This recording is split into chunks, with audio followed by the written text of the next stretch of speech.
So, let's talk about used solar panels. You've probably seen them online, right? For just a fraction of the cost of new ones. And man, the temptation is real. But here's the big question. Is it a brilliant bargain or a disaster just waiting to happen? Let's figure that out. This is really the core of it, isn't it? You see a panel for a steal, and your first thought is, wow, what a deal. But could that super cheap panel actually end up costing you way more in the long run? You know, with repairs or just lost power? We're going to break down exactly what you need to look for. And I mean, the appeal is obvious. You can see it right here. The potential for huge upfront savings is what gets everyone's attention.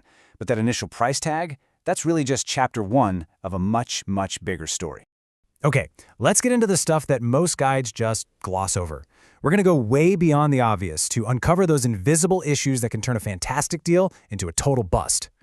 Sure, anyone can look for cracked glass or maybe some yellowing, but the most serious problems, they're the ones you can't even see.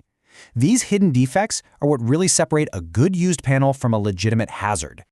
First on our list, microcracks. Just think of them as tiny little stress fractures inside the solar cells themselves. They could be from rough shipping, a clumsy installation, or honestly, just from years of baking in the sun and freezing in the winter. The most important part, you absolutely cannot see them with your naked eye. So why do these tiny little cracks matter so much? Well, they're like roadblocks for the electricity trying to flow through the cell. This directly tanks the panel's power output. And over time, those cracks can grow, leading to entire dead sections of the panel, and, of course, a much, much shorter lifespan. Next up are these things called hotspots. This is what happens when one cell isn't working as hard as the cells around it. Maybe it's damaged or even just partially shaded. Instead of producing power, it actually starts to consume it, and all that wasted energy turns into some pretty intense heat. And you really don't want to underestimate this. A hotspot doesn't just cut your efficiency. It's actively cooking the panel from the inside out. That focused heat can cause the backing to peel away, it can melt solder joints, and in a true worst-case scenario, it can become a serious fire hazard. No joke. And finally, let's talk about panel mismatch. This is a huge, huge issue if you're thinking about mixing old panels into a system. See, every single panel has its own electrical fingerprint, its specific voltage and current. When you string together panels that don't match, the whole system takes a hit. The best way to think about it is like a highway. Imagine you have a bunch of high-performance panels. That's your 4-lane highway. But then you add one old, weak panel into the same string. Suddenly, the entire system's output gets dragged down to the level of that one weakest link. It's like that 4-lane highway suddenly slamming down to just one lane. Everything just slows to a crawl. Okay, so we've laid out all the risks. Now, how do we actually protect ourselves? This next part is completely non-negotiable. This is the safety checklist you have to run through before you even think about testing a panel. And please never forget this. Even a single disconnected panel just sitting in the sun is a live piece of electrical equipment. A small one can easily kick out 20, 30, even 60 volts. That is more than enough to give you a really nasty shock, so you have to treat every single panel with respect. So here are your absolute must-dos. 1. Always wear insulated gloves. 2. Work in a dry area with dry hands. You know the drill, water plus electricity is a terrible, terrible combination. 3. Make sure that panel is completely on its own, not hooked up to anything. And 4, and I can't stress this enough, never, ever, ever bypass fuses or any other safety gear. They're there for a reason, right? They're there to protect you. All right, with safety locked down, we can get to the fun part, finding out what that used panel is really capable of. This is how you separate the true deals from the total duds. It really just boils down to 3 simple steps. First, give it a really good visual inspection. You're looking for any peeling, browning, any signs of corrosion.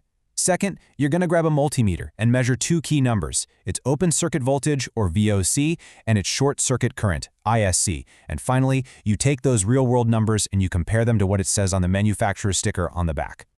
Now, why are we measuring voltage and current specifically? Well, it all comes down to this super simple formula. Power equals voltage times current. By getting those 2 values, we can get a really clear picture of the panel's maximum power potential and see just how much it's faded over the years. And here's what that looks like in the real world. On the left, you've got the panel's original specs, right from the factory. And on the right are actual test results. You can see right away that both the voltage and the current are lower than they're supposed to be. That tells us this panel has definitely lost a bit of its punch. So, we've walked through the hidden dangers, we've covered the critical safety steps, and we've gone over the testing. Now it's time to put it all together and land on a final verdict. After we ran all the numbers from our test panel, this is what we got. A 22% drop in efficiency from its original rating. I mean, that is a significant loss, and it's exactly the kind of info you need to have before you can decide if that cheap price is actually a good value. So let's just wrap this up with the 3 most important takeaways.